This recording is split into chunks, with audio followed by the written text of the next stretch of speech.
Vous êtes en direct de Mondico Télévision, mesdames et messieurs, bienvenue. Il est 13h30 à Kinshasa et c'est l'heure de vous informer. À la une de l'actualité, incendie survenu au marché de la Liberté au pavillon 5 dans la nuit du samedi 24 au dimanche 25 août dans la commune de Massina. Judith Souminois, première ministre, accompagnée de quelques membres du gouvernement et les commissaires divisionnaires adjoints ville de Kinshasa, s'y sont rendus sur place afin de constater les dégâts. Le gouvernement promet une assistance aux sinistrés où près des 100 étalages et marchandises ont été réduits en cendres. La cause de cet incendie n'est pas connue, mais les témoins renseignent qu'un mauvais raccordement de câbles électriques serait à la base de cet incendie. Rantaluela. Le gouvernement congolais a promis de trouver des solutions aux préoccupations des commerçants victimes de l'incendie du marché de la Liberté survenu dans la nuit de samedi 24 au dimanche 25 août 2024 dans la commune de Massina, à l'est de la ville de Kinshasa, capitale de la République démocratique du Congo. C'est la première ministre Judith Suminwa Tuluka qui a fait cette déclaration après la visite de compassion qu'elle a effectuée auprès de sinistrés le dimanche 25 août 2024. La chef du gouvernement s'y est rendue après l'incendie qui s'est déclaré au pavillon 5 de ces lieux de commerce, causant plusieurs dégâts matériels, marchandises et autres biens de valeur totalement calcinés et irrécupérables. Accompagné du vice-premier ministre, ministre de l'Intérieur Jacquemain Chabani, du ministre de la Santé publique Samuel Roger Kamba et du gouverneur de la ville de Kinshasa Daniel Bumba, la première ministre a été attentive aux doléances exprimées par les vendeurs ayant perdu leurs biens, bravant le flamme de l'incendie encore visible dans le décombre et sous une chaleur accablante provoquée par la fumée des objets calcinés. Judith Souminois a échangé avec les commerçants qui ont exprimé tous leurs problèmes de ces marchés. En réponse à leurs doléances, la chef de l'exécutif a promis des solutions dans un délai raisonnable afin d'aider ces commerçants qui ont tout perdu. Quand j'ai appris qu'un incendie s'est produit dans ces marchés, j'ai eu trop mal parce que je sais que les commerçants qui vendent dans les marchés sont parmi les personnes qui soutiennent notre économie. C'est vrai qu'ils sont dans l'informel et nous étudions comment les sortir de là. En dépit de cela, ils soutiennent notre économie. Donc, c'était important pour moi de venir constater les dégâts. Je suis entré au pavillon 5 où presque tout est parti en fumée. Il y a plus ou moins 100 tables là-bas, si pas plus. Même ceux qui gardent leurs marchandises là-bas ont tout perdu. C'était donc important pour moi de constater les dégâts, mais voir surtout comment les aider. Heureusement, nous n'avons pas eu de perte en vies humaines. Alors, pour trouver des solutions, nous devons y aller en ordre. J'ai demandé aux représentants des détaillants et des grossistes de constituer une délégation qui viendra discuter avec moi demain à la primature. Des listes de tous les sinistrés seront dressées avec leur numéro de téléphone. Je suis venu avec les ministres de la Santé puisque nous avons de problèmes sanitaires, notamment l'épidémie des Mpox. C'est important pour un milieu comme celui-ci de sensibiliser les personnes qui s'y trouvent pour combattre cette maladie. Une commission a été mise en place afin de réfléchir autour de la situation et voir comment aider ses compatriotes touchés par cet incendie. Quittons Kinshasa et rendons-nous à présent au centre du pays, un forum pour renforcer le lien de coopération entre la Chine et la RDC. C'est celui qui se tient à Mbujimayi, chef-lieu de la province du Kasaï oriental, au centre, comme je l'ai dit, de la République démocratique du Congo. Cette rencontre qui a débuté le samedi 24 août 2024 est dénommée Forum sino-congolais sur le mine, économie et coopération, FOSICOMEC en sigle. Il est organisé quelques mois après la révision de l'accord de coopération entre la RDC et la Chine pour un partenariat gagnant-gagnant connu sous les noms de contrat chinois. Regardez. Ces forums organisés sur demande de la République populaire de la Chine pour sa coopération avec la République démocratique du Congo a connu la participation des provinces du Kasaï, Kasaï central, Sankuru, Lomami et les Kasaï oriental. Il a été lancé au nom du président de la RDC par le ministre de Mines Kizito Pakabomba en présence de l'ambassadeur de la Chine Zabin. Ce dernier a fait savoir dans son discours que l'année 2024 est particulière dans l'histoire de la coopération entre la RDC et la Chine. L'année 2024 revêt une importance particulière pour la coopération entre la Chine et la République démocratique du Congo.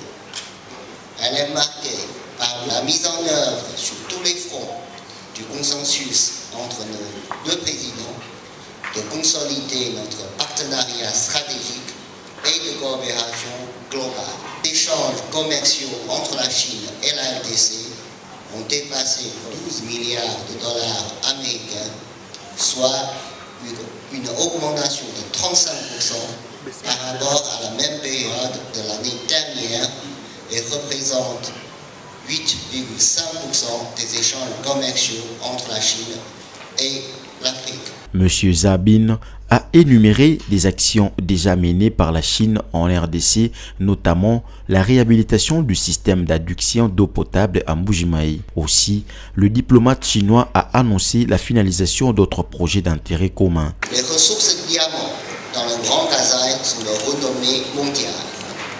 Depuis 2013, la société chinoise AFECC a opéré à Mbuji-Mayi en créant la SACIM SA, construit des chaînes de production minière modernes, réhabilité les centrales hydroélectriques de Moro, créant plus de 1000 emplois directs. Dans le Kasaï oriental et le Kasaï central, la partie chinoise a déjà réhabilité le système d'adduction d'eau, construisant la route nationale numéro 1 et le marché moderne de Dibomba. Le ministre de Mines Kizito Pakabomba a profité de l'occasion pour annoncer une enveloppe importante d'argent que le gouvernement congolais va disponibiliser pour la relance de la société minière des Bakwanga. Une décision prise récemment par le gouvernement congolais lors du Conseil des ministres. Des provinces du Kasaï, Kasaï central, Sankourou et Lomami, mais également le Kasaï oriental qui nous accueille. L'espace Grand Kasaï représente une entité stratégique non seulement par sa vaste superficie, mais aussi par ses ressources naturelles et abondantes, mais également diversifiées. Dans le secteur des mines, l'or, le diamant, le coltan et bien d'autres minerais que renferme ce sol nourrissent de grandes ambitions pour la relance économique du pays.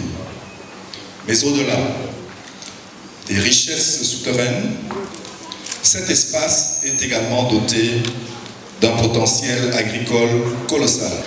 Cependant, je suis heureux de vous annoncer aujourd'hui une très grande nouvelle. À l'issue du Conseil des ministres, le gouvernement, qui est l'actionnaire majoritaire de la MIBA, a pris une décision importante, je disais, de débloquer 70 millions de dollars pour la relance de la MIBA. Le forum de Mbuji-Mayi se tient quelques jours avant un autre prévu en début du mois de septembre à Pékin, capitale chinoise, et qui permettra à la RDC et la Chine d'échanger sur la coopération entre les deux pays. Preuve que les relations entre la RDC et la Chine sont au beau fixe. La population du Grand Kasaï, qui a connu des moments difficiles, attend avec impatience les retombées de tous les projets en cours de réalisation dans plusieurs villes. Puisque nous sommes dans la province du Kasaï oriental, eh bien restons-y pour parler à présent de la cérémonie de la pose de la première pierre pour la construction de la cimenterie Kasaï Cement SAS a eu lieu le samedi 24 août à Kabwe, secteur de Sangou, dans le territoire du Katanda, en la province du Kasaï oriental, au centre de la République démocratique du Congo, en présence du gouverneur du Grand Kasaï, de l'ambassadeur de la Chine en RDC, Zhao Bin, du ministre de l'Agriculture, du ministre de Mines et de celui de l'industrie, représentant spécial du président de la République. Retour en image. Cette cimenterie, dont les activités débuteront en 2025, aura une production annuelle de 1,2 million de tonnes. Sa construction va permettre de renforcer la centrale hydroélectrique de Tiala, qui va augmenter sa production électrique à 30 MW pour couvrir tout le besoin en énergie électrique de cette cimenterie. La pose de la première pierre s'est déroulée à la chinoise en présence de toutes les autorités invitées à cette cérémonie. À l'aide d'une bêche, les officiels associés au chef coutumier ont mis de la terre autour de la pierre. Ces projets de construction de la cimenterie à Katanda est une première et pourra répondre à la forte demande en matériaux de construction et participer activement à la modernisation de l'espace Grand Kasaï qui n'a aucune cimenterie. Les provinces du centre de la RDC, notamment le Kasaï oriental, Sankourou, Lomami, Kasaï central et Kasaï, restent à ce jour trop dépendantes des ciments qui proviennent des autres provinces ou importés des pays voisins à des prix très élevés. Célébrer la cérémonie de pose de la première pierre du projet d'une nouvelle unité de production avec le nouveau procédé à sec de ciment d'une capacité annuelle de 1,2 million de tonnes et un projet de centrale hydroélectrique de 30 MW de WIH Kasaï Cement SAS. Et c'est un grand honneur pour nous de pouvoir inviter son Excellence le ministre, les gouverneurs, l'ambassadeur de la République populaire de Chine en République démocratique du Congo, les représentants des services étatiques et des différents domaines, ainsi que les amis des médias pour participer et ensemble à ce moment historique important. Le gouverneur de la province du Kasaï oriental a rappelé l'importance du ciment pour le développement de sa province. Il a soulevé que cette cimenterie va générer plus de 500 emplois, ce qui réduira tant soit peu le taux de chômage dans cette contrée. Le ciment constitue l'ingrédient basique de l'industrie de construction et le calcaire qui en est la source et le minerai fondamental de développement. L'avoir comme richesse dans notre province est une fierté en ce qu'il permettra aux filles et fils du Kasaï oriental de construire leur province. Grâce à la concrétisation de ce projet de construction de la cimenterie West International Welding Cement SAS, nous pourrons répondre à la demande croissante en matériaux de construction, soutenir les projets d'infrastructure et participer activement à la modernisation de notre pays et de l'espace Grand Kasaï.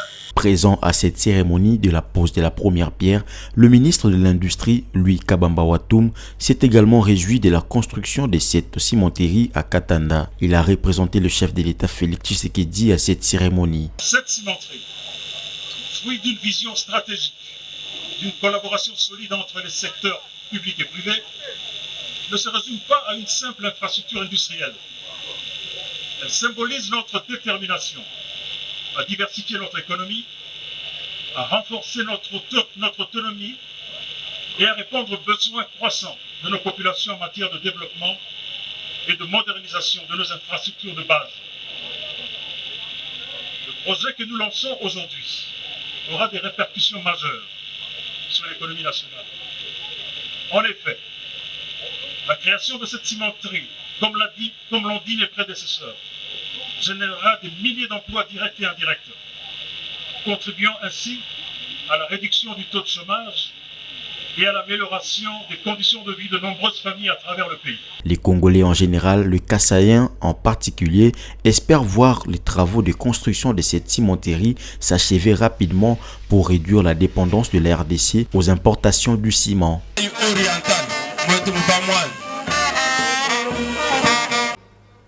Prenons à présent l'actualité en dehors de nos frontières. Après avoir enregistré 2 cas suspects en début de semaine, le Malawi a commencé à dépister le Mpox à tout le point d'entrée dans le but de prévenir la propagation et l'apparition potentielle du virus. Les visiteurs devront se soumettre à un dépistage dans les aéroports et aux postes frontières. Le Malawi est l'un des pays rares de l'Afrique australe à avoir réussi jusqu'à présent à éviter une épidémie de variole. Commentaire des Merveilles Loabia.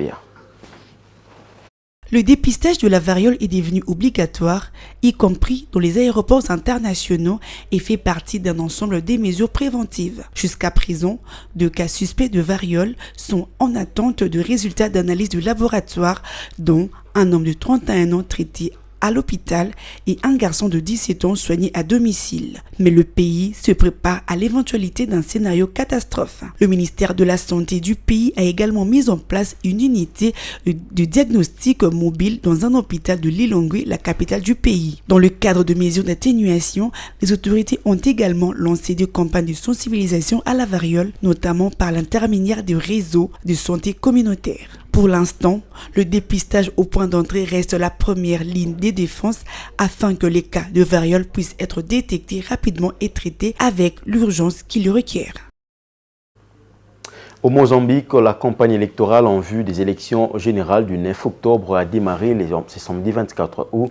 Le Frélimo, au pouvoir depuis l'indépendance du pays en 1975, se prépare à une nouvelle confrontation avec le Renamo, principal parti d'opposition né d'une ancienne rébellion anticommuniste. Cependant, une troisième force politique pourrait venir perturber le pronostic Venancio Mondlane, candidat indépendant dont la présence pourrait bien redistribuer les cartes. Suivez. Philippe Nyusi, le président sortant, ne brigue pas de nouveau mandat, laissant la place à Daniel Chapo pour représenter le Frélimo. Oussoufo Monade conduira le Renamo, c'est Venancio Mondlane avec son programme anticorruption qui pourrait surprendre les électeurs. Les débats seront largement concentrés sur les inégalités sociales et le conflit dans la région de Cabo Delgado. Concernant la crise au Cabo Delgado, le Frélimo a toujours refusé d'engager de négociations avec le faction djihadiste alors que l'opposition prône le dialogue et met l'accent sur l'importance d'aborder les racines sociales du conflit. Les questions liées au salaire et au coût de la vie seront également au cœur de cette campagne, dans un contexte où l'écart se creuse entre les élites urbaines et les communautés rurales. C'était là l'essentiel de l'actualité, mesdames et messieurs. Merci de l'avoir suivi. Prochain rendez-vous à 19h pour la grande édition du journal. Dans l'entretemps, bonne suite des programmes sur Mondique Télévision. Au revoir.